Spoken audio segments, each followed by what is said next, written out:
Ciao tutti, welcome to Talk Calcio TV with me, Domenico, on Christmas Eve, just as you're getting your Prosecco and your Panettone at the ready for Christmas Day tomorrow. So thanks for joining us. In this episode, we round up round 18 of the Serie A fixtures this weekend in what I keep saying, the most open Scudetto race in years. And we're going to start with Napoli. They topped the tree at Christmas this year in Serie A in the Scudetto race. They were 3-2 winners at home against the stubborn, resolute Sampdoria side yesterday. And last week we brought you how captain Marek Hamsik equalled 150 Serie A goals for the club set by the great man himself, Diego Armando Maradona. Yesterday Hamsik was on the score sheet. He has now broken Maradona's record, and you have to say a remarkable achievement, a record that stood for so many years. Of course, Maradona, colourful on and off the pitch, as we all know. Hamsik has broke that record, and can Hamsik lead Napoli to another Scudetto, just like the great man Maradona did in the late 80s and early 90s? We will see. In second position was Inter. They came unstuck yet again yesterday against Sassuolo. Now, after last week's defeat against Udinese, you'd have thought they may bounce back into, surely. Spalletti, we know how he's like. But they came unstuck yet again. So they lose 1-0. They slip to third. Juventus, that leads us on to our next one, of course, the big game last night. Juventus beat Roma 1-0 in Turin at the Juventus Stadium in a game which was far from a classic. Both number 9s, Edin Dzeko, Gonzalo Higuain, neither really found their stride. Of course, Higuain missed chances in the second half to extend Juventus' lead. They took the lead, of course, through former Roma player Benazin Benascia. Personally, I've got to be honest, I don't think Eusebio Di Francesco, the way he set Roma up, I don't think they asked enough questions of Juventus. Of course, Patrick Schick one-on-one with Wojciech Szczesny in the 94th minute, and he couldn't hold his composure. Many Romanisti waking up this morning, I'm sure, will be very critical of Schick, and the criticism won't go away, I'm sure. Now, we say about Juventus, whether you love them or like them, they know how to win, and yesterday they weren't at their best, but they've still got the result.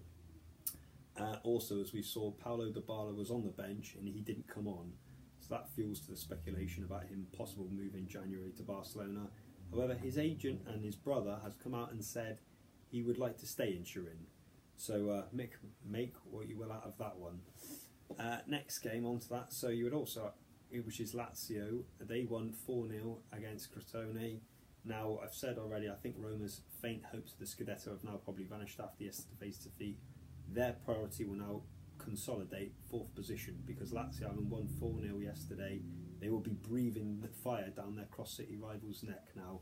Lazio and Roma looks like it's going to be a battle for 4th place in the Champions League. Ciro Immobile was back from suspension. Him and brother of Romelu Lukaku, Jordan, were both on the score sheet yesterday. Elsewhere, we had wins for Udinese. They beat Verona 4-0 at the Dacia Arena. Genoa beat Benevento 1-0. Benevento going to Christmas just on 1 point. I think that's the lowest in any European league out there, so not a very good Christmas for Benevento.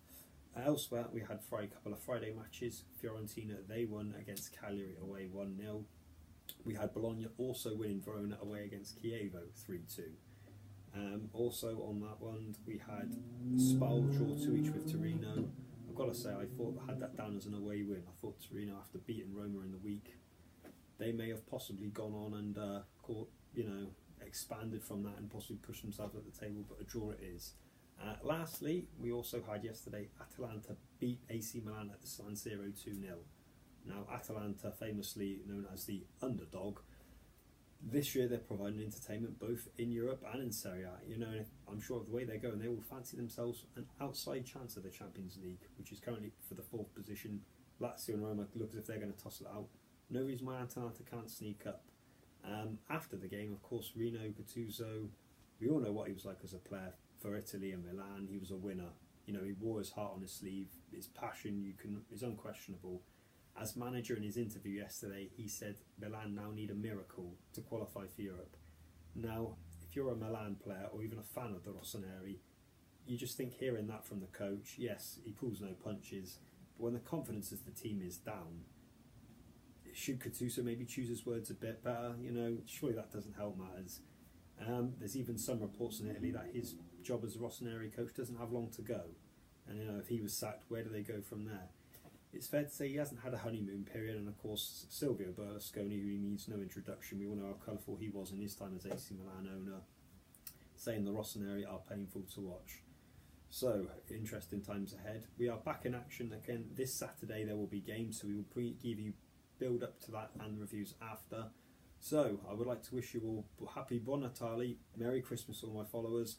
Don't forget to subscribe, Talk Calcio TV, and comment below what you think after this weekend's game. Where's the Scudetto going to go? Will it go to Naples? Will it go to Turin? Can either of the Milan clubs who had disappointing weekends, Inter in particular, can Inter claw themselves back into it? So don't forget to subscribe, and happy Buon Natale. Arrivederci.